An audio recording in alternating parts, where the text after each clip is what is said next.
தேவனால் பயன்படுத்தப்பட்ட பாத்திரம். அவர் இயேசு கிறிஸ்து பெருகவும் நான் சிறுகவும் வேண்டும். யோவான் 3:30. தலைப்பு: ஒற்றுமை வேண்டும். இன்றைய மிஷனரி லூத்தர் ரைஸ்.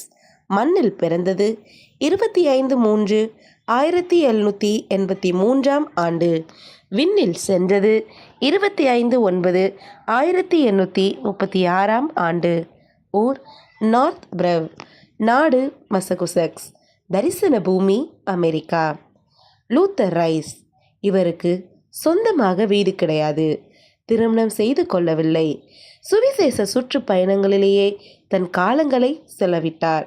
கிறிஸ்தவ இயக்கங்களை இணைக்கும் முக்கியமான பாலமாக விளங்கினார் இவர். 1783 ஆண்டு பிறந்த இவர் 1805 ஆண்டு கிறிஸ்துவின் அன்பால் ஆட்கொள்ளப்பட்டார். அதோனிராம் ஜட்சனுடன் 1812 ஆண்டு இந்தியாவிற்கு பயணம் வந்தார். அடுத்த வருடமே அமெரிக்காவுக்கு திரும்பினார். திருச்சபையாக சுற்றுப்பயணம் செய்து மிஷனரி பணிகளின் முக்கியத்துவத்தை மிகவும் ஆழமாகவும் வலியுறுத்தியும் பேசினார். திருச்சபைகள் மிஷனரி பணியில் மிகுந்த ஆர்வம் காட்டின.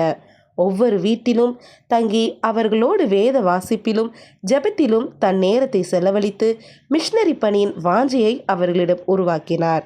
இவர் பாப்டிஸ்ட் கல்லூரி ஒன்றை ஆரம்பித்தார். அச்சிடும் சங்கத்தையும் முதல் பாப்டிஸ்ட் வார பத்திரிகையையும் ஆரம்பித்தார்.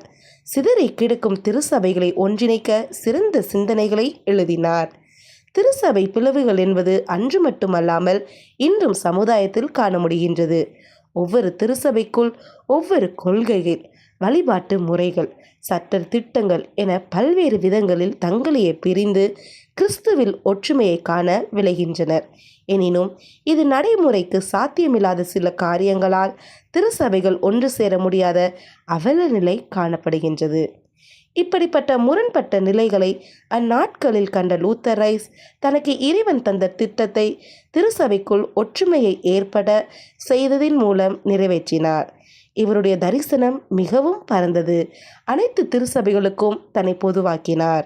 இவருடைய போதனைகள் மூலம் அநேக மிஷனரி சங்கங்கள் உருவாகின. நடைமுறை வாழ்க்கைக்கு முன்மாதிரியாக வாழ்ந்த லூத்தர் நம்மையும் இப்பணிகளை செய்ய தூண்டுகின்றார். அன்பரே, திருச்சபைகளுக்குள் ஒற்றுமை ஏற்பட செய்யும் தீவிரம் உங்களிடம் உண்டா?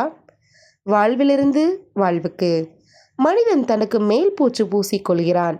ஆனால் அவனுடைய இருதயத்தை வெண்மையாக்க தேவனால் மாத்திரமே கூடும்.